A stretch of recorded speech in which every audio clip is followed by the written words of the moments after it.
اعوذ باللہ من الشیطان الرجیم بسم اللہ الرحمن الرحیم الحمد للہ رب العالمین والصلاة والسلام علی نبیہ الکریم سیدنا و نبینا و مولانا ابی القاسم المصطفى محمد و آلہ الطیبین الطاہرین اما بعد قال اللہ تبارک و تعالی فی کتاب مبین بسم اللہ الرحمن الرحیم اقیموا الصلاۃ وآتوا الزکاۃ۔ ناظرین،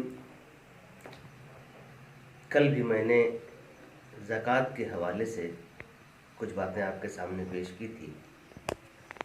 یقیناً اس مبارک مہینے میں جو لوگ زکوٰۃ سے واقف نہیں ہیں یا جو لوگ زکوٰۃ نہیں نکالتے، وہ عہد کریں کہ اب وہ ہر سال انشاءاللہ اپنی کھیت کی پیداوار سے، غلے سے زکوٰۃ کو نکالیں گے۔ البتہ ایک بات اور میں عرض کر دوں، ہماری کل کی ویڈیو دیکھ کر بعض دوستوں نے یہ کہا کہ بھئی ابھی تک تو ہم 40واں حصہ سنتے چلے آئے کہ زکوٰۃ میں غلے کا 40واں حصہ نکالنا چاہیے۔ تو ان کے لیے میں عرض کر دوں کہ یہ میں اپنی طرف سے کچھ نہیں بیان کر رہا ہوں، بلکہ جو نائب امام آقا سیستانی رحمہ اللہ علیہ نے اپنی کتاب میں درج کیا ہے وہ میں نے بتا بھی دیا۔ مسئلہ نمبر 1883 اور 1884 میں اس کا ذکر باقاعدہ تفصیل کے ساتھ موجود ہے۔ ایک بار پھر میں عرض کر دوں کہ 20واں حصہ زکوٰۃ کا نکالنا ہے جب غلے کی پیداوار سینچائی کے ذریعے ہو، آپ خود سینچائی کریں۔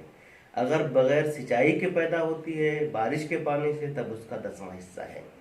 ایک تیسری نوعیت یہ بھی ہے کہ اگر سینچائی آپ نے بھی کیا ہے، بارش بھی ہوئی ہے، اور عرف عام میں یہ کہا جائے کہ آدھا آپ نے محنت کیا ہے، سینچائی کی ہے، اور آدھی بارش سے ہوئی ہے، تو اس کا 15واں حصہ نکلتا ہے۔ لیکن اس کی نوعیت بہت کم ہوتی ہے ناظرین، بہت کم ایسا ہوتا ہے۔ عموماً 20واں حصہ ہی نکالا جاتا ہے، اور اس لیے کہ اکثر سینچائی کرنی ہی پڑتی ہے آج کی پیداوار میں۔ تو ناظرین، آج سب سے اہم مسئلہ یہ ہے کہ ہم اگر زکوٰۃ نکال بھی دیتے ہیں، مثلا 8 کنٹل 47 کلو پیدا ہوا، اس کے علاوہ اس کے اوپر جو بھی ہوا، ہم نصاب تک پہنچے، ہم نے زکوٰۃ کو نکالا بھی، اب مسئلہ یہ کہ زکوٰۃ دیں کس کو؟ اس لیے کہ زمانہ ایسا ہے کہ ممکن ہے کہ بہت سے لوگ کہیں کہ ہم حقدار ہیں، ہم مستحق ہیں، ہم کو دیجیے، لیکن آپ ہر کس و ناکس کو تو نہیں دے سکتے۔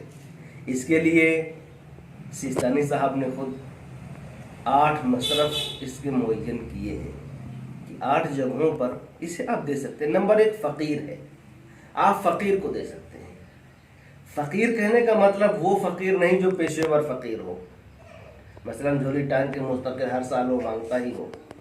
اچھا، ممبئی وغیرہ میں باقاعدہ دیکھنے کو بھی ملتا ہے، جو فقیر ہوتے ہیں، کروڑپتی ہوتے ہیں، ارب پتی ہوتے ہیں، بڑا بڑا ان کا فلیٹ ہوتا ہے، بزنس ہوتا ہے ان کا، اور کیا صاحب فقیر ہیں۔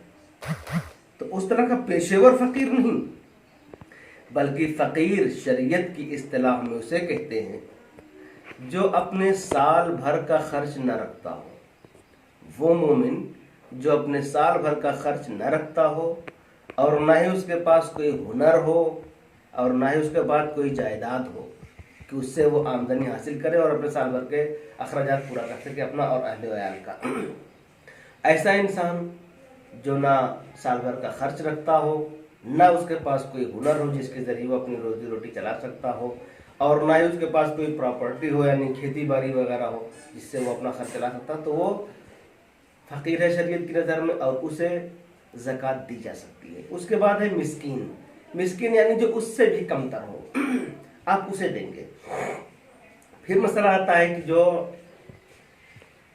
امام یا نائب امام کی طرف سے معین کیا گیا ہو زکوٰۃ کے وصول کرنے پر، انہیں دیں۔ ہاں، اس میں ایک چیز ہے کہ مثلا مراجع کرام نے جن لوگوں کو اپنا وکیل بنایا ہے کہ رقوم شرعیہ وہ حاصل کریں اور مستحقین تک پہنچائیں، یا جن کے پاس اجازت ہیں، جن ٹرسٹ کے پاس، جن تنظیموں کے پاس، ان تک البتہ یہ پہنچایا جا سکتا ہے۔ لیکن پہلی صورت یہ ہے کہ اگر آپ کے قریب میں، آپ کے پاس، آپ کے نزدیک میں یا آپ کے خانوادے میں کوئی مستحق موجود ہے تو آپ اسی کو پہلے دیں، اس لیے کہ مستحق کے ہوتے ہوئے نہ کسی ٹرسٹ میں دیا جا سکتا ہے، نہ کہیں اور جگہ پر دیا جا سکتا ہے۔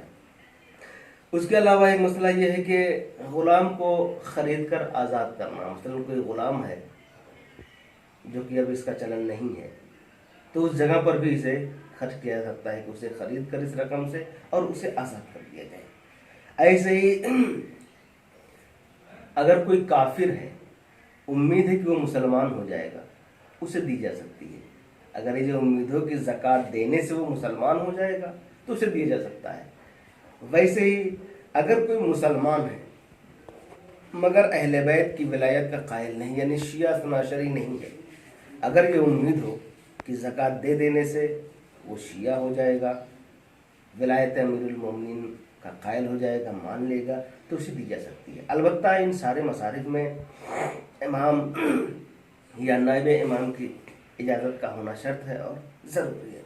ایسے ہی ناظرین، وہ مسافر جو سفر میں غریب ہو گیا ہو، اس کے پاس کچھ نہ رہ گیا ہو، مثلا لٹ گیا ہو، تو وقتی طور پر اسے دیا جا سکتا ہے۔ یا وہ مقروض قرض دار جو اپنا قرض نہ ادا کر سکتا ہو، اس کا قرض ادا کرنے کے لیے اسے بھی دیا جا سکتا ہے۔